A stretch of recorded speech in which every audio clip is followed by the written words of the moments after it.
Hi, I'm Jacqueline from Young Dragon Slayers, and this is how to create your own D&D homebrew. Plenty of players have gone beyond the limits of the official books and created their own Dungeons & Dragons homebrew. With homebrewing, you can custom build elements and craft exactly the kind of game you want to play in exactly the kind of world you want to play it in. Not only can players make a D&D homebrew class, wield homebrew items, and take homebrew feats, but dungeon masters can create homebrew races for their world alongside homebrew monsters, NPCs, or even an entire universe. It's a lot to think about, but we're here to give you the basics for how to get started creating your very own D&D homebrew. Let's start at the beginning. Put simply, D&D homebrew is any element added into a D&D game that wasn't taken from the official rules and materials. This can be anything from a house rule to a full D&D monster stat block with attacks, ability scores, and special moves. We've gone into more detail about how homebrew does and sometimes doesn't work well in our posts for D&D players and dungeon masters, but here we'll assume you're already on board. In general, the best way to start out with homebrew is to familiarize yourself with the already existing rule set and materials. From the components of a character sheet to the actions in combat, you'll need to know the terms, rules, and how they interact with one another in order to be able to make something fit into that framework. Let's start with homebrewing classes. Creating a D&D homebrew class is an ambitious start indeed, but it's a worthy one to perfectly express your character concept. Put simply, a character's class is a collection of abilities they gain as they level up. A cleric has healing spells and can swing a mace, while a druid has nature spells and can transform into animals. Making a D&D homebrew class is ideal when you have ideas for a character's abilities that aren't represented by existing classes. Many homebrew classes are inspired by existing tropes and stories, like a magical girl, a Jedi, or a dragon rider. But how to make a D&D homebrew class? Start with the basics. Think about one or two main abilities of your chosen class and build around that, using the class features from the books as a baseline. For a magical girl, you'll definitely want to feature a transformation and some spells. A Jedi should have both force and lightsaber abilities, while a dragon rider will probably involve a dragon familiar and mounted combat. Then consider how these could be represented in the rules of D&D as they exist.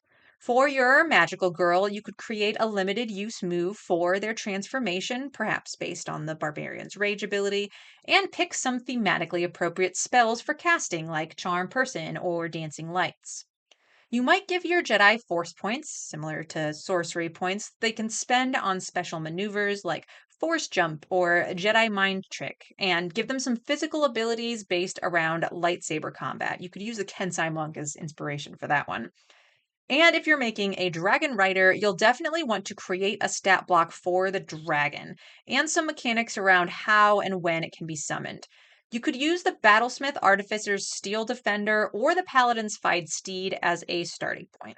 You get the idea. Choose some key abilities for your class and find ways to fit them into the rules of Dungeons and Dragons without breaking the game. Now let's chat about monsters. Making 5e homebrew monsters is a bit of a rite of passage for beginner dungeon masters. Who hasn't come up with a brilliant battle idea to throw at their players? If you've got an idea for a monster that's pretty close to something that already exists in the monster manual, you may want to consider just reskinning an existing monster. It's a lot less work and it's much more likely to be balanced in the end. But if you really want to make a D&D stat block of your own, we're here how to tell you to create homebrew D&D monsters. You'll probably want to start with some attacks. Think about how your monster will damage the player characters.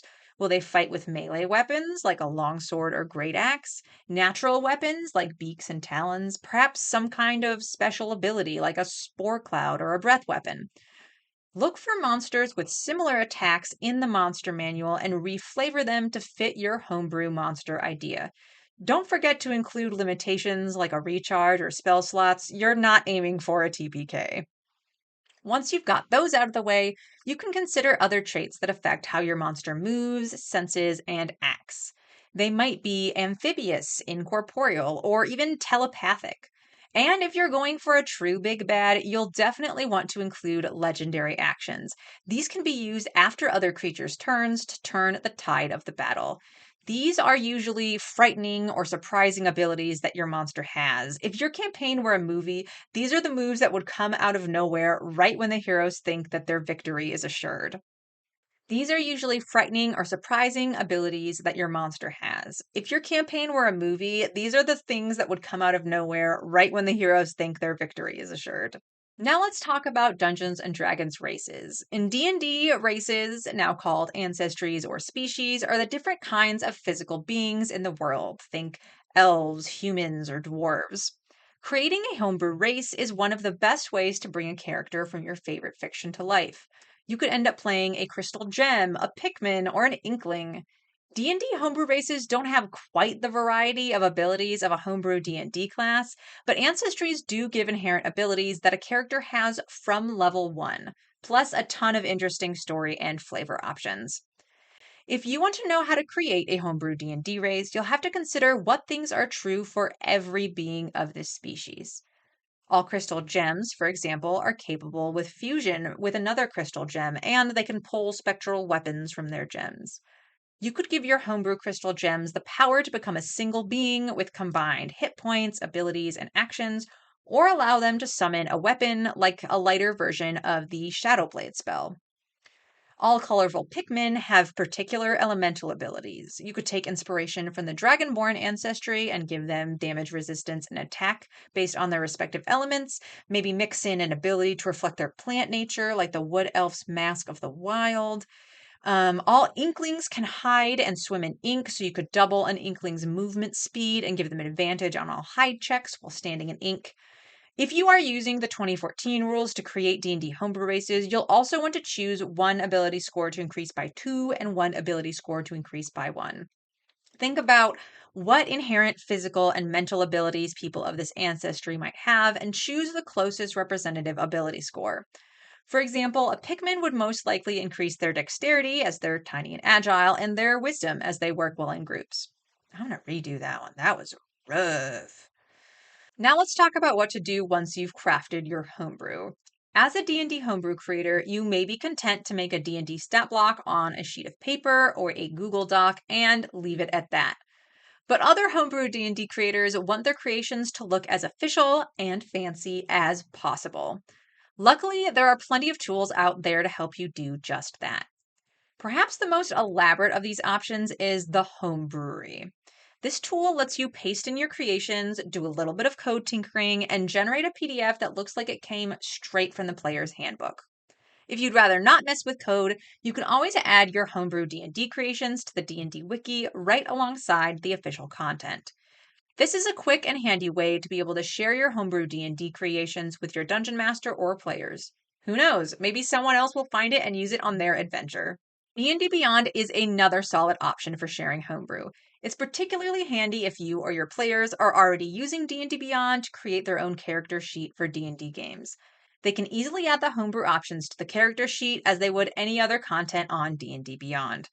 Pro tip: make sure that the character and campaign both have homebrew content enabled. It'll save you a lot of headache. To create homebrew on D&D Beyond, make an account, log in, go to My Homebrew Creations on the Collections tab, and click Create A to create your homebrew.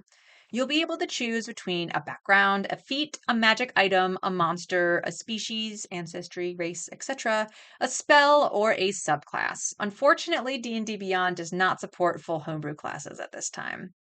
If you're creating homebrew for your own character, this should be enough to let you add it to your character sheet.